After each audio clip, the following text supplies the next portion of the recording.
নমস্কাৰ সকলোকে মোৰ ইউটিউব চেনেলটিলৈ স্বাগতম জনাইছোঁ। বন্ধৰ দিনতো শিক্ষক আৰু ছাত্ৰ-ছাত্ৰীৰ উপস্থিতি বিচৰা শিক্ষা ক্ষেত্ৰৰ মহিমা সন্দৰ্ভত এটি বাতৰি প্ৰকাশ পাইছে দৈনিক জনমভূমি কাকতত। আহকচোন চাওঁ সবিশেষ বাতৰিটো। দুবাৰকৈ ৰাষ্ট্ৰীয় বঁটাৰে পুৰস্কৃত হোৱা শিক্ষা সেতু এপৰ অপাৰ মহিমা দেখি আচম্বিত হৈছে শিক্ষক সমাজ।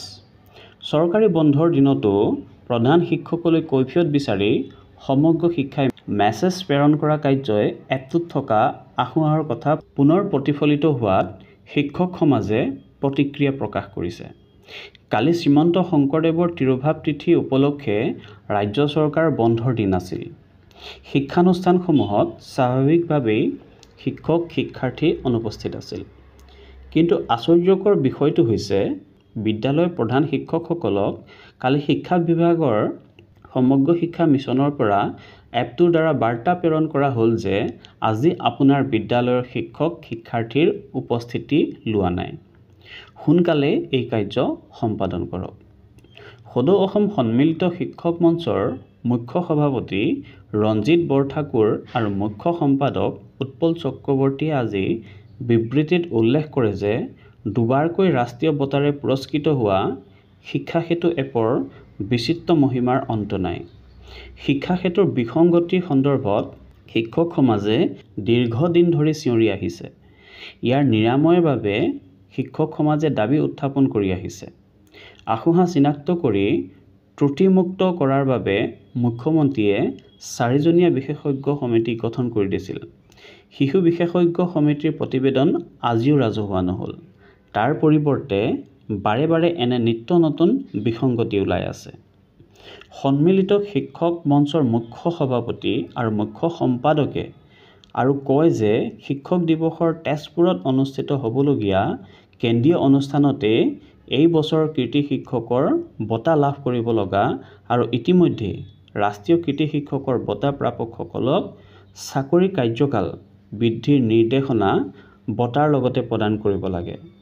অন্যথা এই বঁটা প্ৰাপক শিক্ষকসকলে কাৰ্যালয়ে বিষয়া কৰ্মচাৰীৰ পাছত চাকৰিৰ কাৰ্যকাল বৃদ্ধিৰ নিৰ্দেশনা লাভ কৰিবলৈ হাতনি ধৰি ফুৰিব লগা হয়, যাৰ বাবে শিক্ষক দিৱসৰ বঁটা প্ৰদান অনুষ্ঠানতে চাকৰিৰ কাৰ্যকাল বৃদ্ধিৰ নিৰ্দেশনা পত্ৰ আগতীয়াকৈ দিবলৈ শিক্ষা বিভাগক দাবী জনাই সন্মিলিত শিক্ষক মঞ্চই। লগতে সংগঠনটোৱে ৰাষ্ট্ৰীয় কৃতি শিক্ষকৰ বঁটা প্ৰাপক দেৱজিৎ ঘোষক অভিনন্দন জনায়। অসমৰ শিক্ষক সমাজক গৌৰৱান্বিত কৰি ৰাষ্ট্ৰীয় পৰ্যায়ত কৃতি শিক্ষকৰ বঁটাৰে জিলিকি উঠা ডিব্ৰুগড় জিলাৰ নামচাং চাহ বাগিচা আদৰ্শ বিদ্যালয়ৰ ভাৰপ্ৰাপ্ত প্ৰধান শিক্ষক দেৱজিৎ ঘোষক সদৌ অসম সন্মিলিত শিক্ষক মঞ্চই অভিনন্দন জ্ঞাপন কৰি কয় যে তেওঁৰ বিভিন্ন প্ৰতিবন্ধকতা নেওচি শিক্ষাৰ্থী আৰু সমাজখনৰ প্ৰতি যি দায়বদ্ধতা পালন কৰি ৰাষ্ট্ৰীয় পৰ্যায়ত কৃতি শিক্ষকৰ বঁটা লাভ কৰিবলৈ সক্ষম হোৱা দেৱজিৎ ঘোষৰ আদৰ্শৰ ৰাজ্যখনৰ শিক্ষক সমাজখনৰ বাবে অনুকৰণীয় হওক। উল্লেখযোগ্য যে 2023 চনত তেখেতে ৰাজ্যিক কৃতি শিক্ষকৰ বঁটা লাভ কৰিছিল।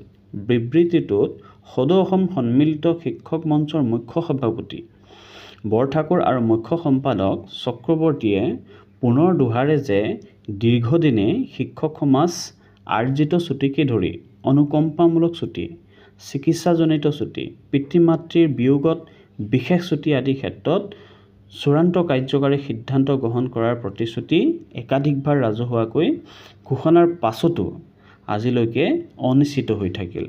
শিক্ষকৰ চাকৰিৰ কাৰ্যকাল 62 বছৰলৈ বৃদ্ধি কৰাকে ধৰি বিদ্যালয় প্ৰধান নিযুক্তি, খালী পদ পূৰণ আদি সমস্যাসমূহ সমাধান কৰিবলৈ মঞ্চই দাবী জনায়। এইটোৱে আছিল মূল বাতৰি। আজিলৈ ইমানেই।